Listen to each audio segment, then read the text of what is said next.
Hello student. तो बेटा आज हम लोग यहाँ पे जो नेक्स्ट प्रॉब्लम है क्वेश्चन नंबर 9, ये भी बेटा बोर्ड्स में आई है बहुत पहले, ठीक है ना। तो ये वाली प्रॉब्लम को हम लोग को यहाँ पे देखना है और बहुत सिंपल सी प्रॉब्लम दी है, इसको आपने कई बार किया भी है। बस खाली उसमें बेटा एक एक्स्ट्रा चीज़ यहाँ पे ऐड कर दी गई है कि that we have to also calculate the power in negative form upon any base. ठीक है, जैसे यहाँ देखिए कुछ एग्जाम्पल दिए हैं, कहा है कि the following are the ways of finding an raise to the power m. ठीक है, हमें कोई एक नंबर है एन, उसको एम की पावर पे रेस करना है।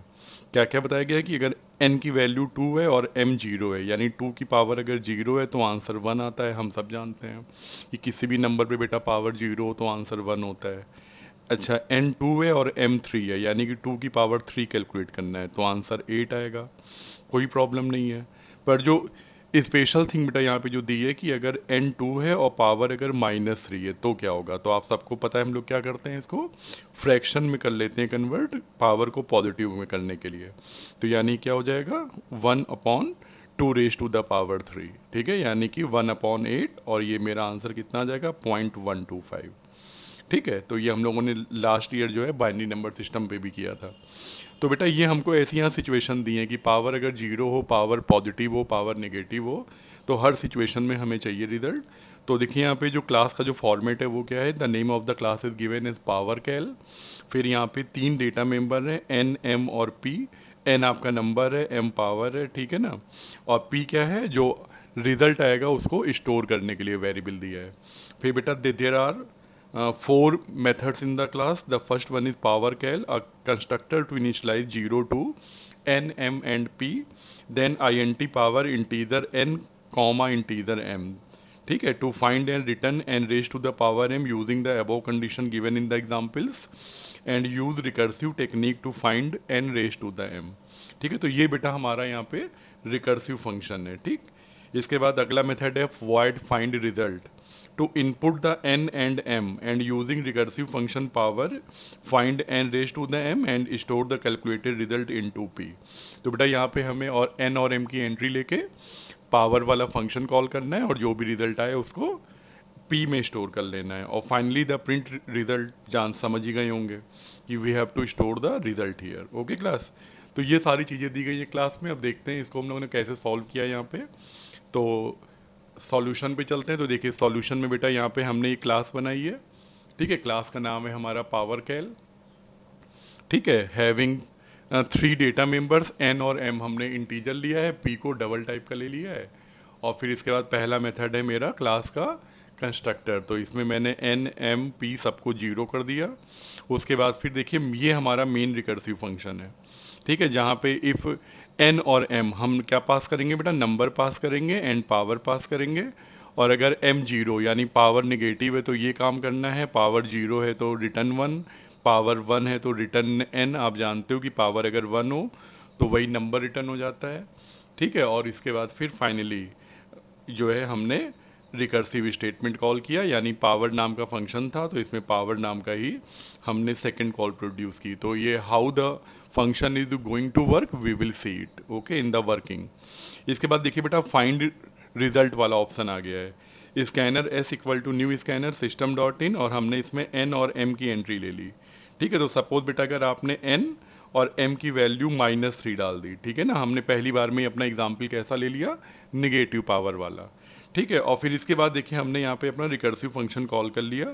ठीक है, पावर n, m, और ये जो है अपना रिजल्ट कहाँ लेके आएगा, p में लेके आएगा। ठीक है, तो ये जो रिकर्सिव फंक्शन कॉल हुआ n और m, आपने 2 और -3 पास कर दिया। ये कैसे काम करेगा बेटा, हम लोग पहले ये यहाँ पे चेक कर लेते हैं। ठीक है, चलिए चलते हैं अगली शीट पे जहाँ पे वर्किंग शो की गई है। तो बेटा पहले मैं आपको यहीं पे इसके जो पहले जो वर्किंग है पहले ये देखते हैं। ठीक है, अब आप ये देखिए बेटा आपने n की वैल्यू 2 और m की वैल्यू -3 कॉल कर दी है, यानी आपको 2 की पावर -3 कैलकुलेट करना है। ठीक है, तो आपको पता है इसको हम लोग क्या करेंगे, फ्रैक्शन में कन्वर्ट करेंगे, 1/2 रेज टू द पावर 3। ठीक है, तो ये काम कैसे होगा जरा देखते हैं। तो बेटा यहाँ पे ये सीधे अपनी पहली कॉल पे जो फर्स्ट कॉल है, फर्स्ट कॉल में देखिए डबल पावर 2 और आपने -3 पास कर दिया, अंदर आइए फंक्शन में। If m is less than 0, हम लोगों ने यहाँ चेक की कंडीशन कि क्या बेटा m आपका नेगेटिव है, यस। तो आपको पता है पहले तो जो -3 को हमें पॉजिटिव करना पड़ेगा। तो देखिए यहाँ क्या लिखा हुआ है, यस, हमारी कंडीशन ट्रू है। m equal to m into -1। तो यहाँ देखिए यहाँ पे पहली कॉल में क्या होगा बेटा, m equal to m into -1। तो आपको पता है कि बेटा m की वैल्यू -3 आई है। तो जब आप जो है -3 को -1 से मल्टीप्लाई करोगे तो m की वैल्यू अब कितनी हो जाएगी आपकी, 3 हो जाएगी, ठीक है ना, +3। और इसके बाद अगली लाइन पढ़िए, देखिए क्या लिखी है, रिटर्न 1.0 अपॉन, ठीक है, यानी कि 1 अपॉन, और फिर आपने यहाँ पे कॉल कर लिया function power n comma m, ठीक है। तो आप जानते हो n की वैल्यू 2 है और m आपका अब +3 हो गया है। तो ये देखिए 2 और 3 लेके आपने क्या किया, अपनी सेकंड कॉल प्रोड्यूस कर ली, ठीक है।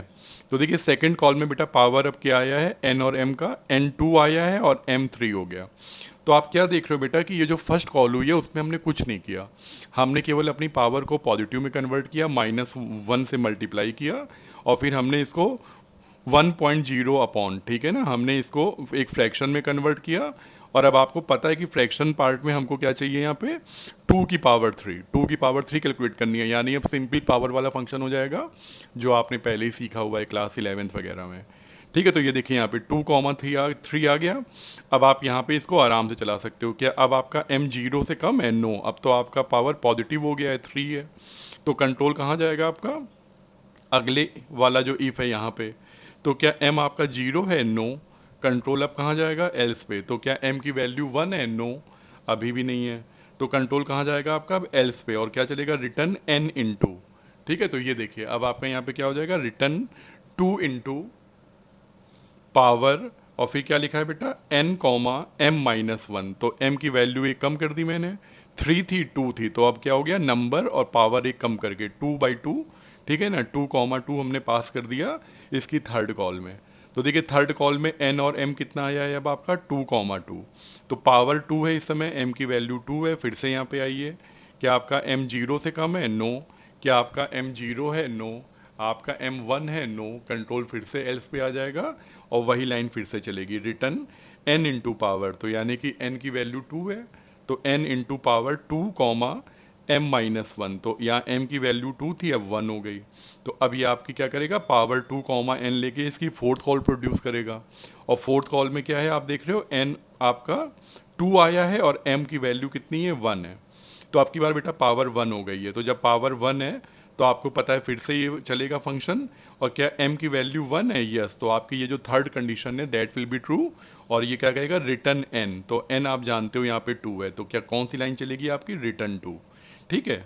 और यहीं पे देखिए क्या हुआ, रिकर्सिव प्रोसेस बेटा आपकी ओवर हो जाती है। अब इसके बाद फोर्थ कॉल के अंदर से फिफ्थ कॉल प्रोड्यूस नहीं होगी, ठीक है। तो यहीं से बेटा आपकी वैल्यूज़ रिटर्न होना शुरू हो जाती हैं। तो ये 2 कहाँ पे रिटर्न होगा, यहाँ पे, ठीक है, थर्ड कॉल के अंदर।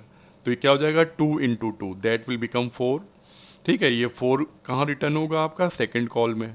तो ये देखिए 2 इंटू 4 ये कितना हो गया, 8, और ये 8 कहाँ रिटर्न होगा आपका, फर्स्ट कॉल में, ठीक है। तो ये आपका हो गया 1.0 था ही, यहाँ पे 8 और आ गया, तो 1/8। आपको पता है क्या आंसर आ जाएगा, 0.125। और यही 0.125 जो है आपका कहाँ कर दिया जाएगा रिटर्न, जहाँ से आपने ये फंक्शन कॉल किया था डबल पावर, याद है ना, ये कहाँ कॉल किया था आपने, फाइंड रिजल्ट के अंदर। तो मेरा आंसर आ जाएगा 0.125, और यही वैल्यू जाके आपकी पी में स्टोर हो जाएगी, ठीक है।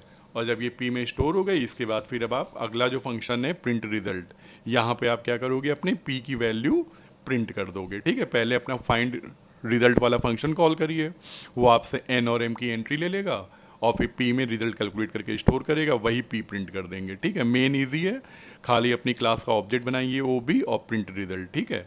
और बेटा सपोज अगर आपने केवल जो है एन की वैल्यू 2 और पी की वैल्यू अगर 3 दे दी होती, सॉरी एम की वैल्यू 3 दे दी होती, तो आपको पता है पहली कॉल ये होती आपकी फिर, ठीक है ना, 2,3। तो यहाँ से चलता फंक्शन, और केवल आपको क्या दे देता आंसर, 8 यहाँ पे रिटर्न कर देता, ठीक है। तो क्यों, क्योंकि आपको पता है बेटा पहला वाला तभी चलेगा जब पावर निगेटिव होगी, वरना अगर पावर्स अगर आपकी पॉजिटिव है तो आपका ये जैसे पहले चलता था ऐसे ही चलता रहेगा। आप देखो तो केवल चेंज क्या हुआ है प्रोग्राम में केवल ये वाला पार्ट बेटा हमने अपना जो रिकर्सिव फंक्शन था उसमें केवल ये पार्ट हमने यहाँ पे एक्स्ट्रा ऐड कर दिया है कि नहीं, जो हम लोग अपने पहले नहीं लिखते थे। क्यों, क्योंकि देखिए हम लोग पावर 0 हम लोग हैंडल कर रहे थे, पावर 1 है तो हैंडल कर रहे थे, तो ये वाला पार्ट तो हमें पहले से ही आता है।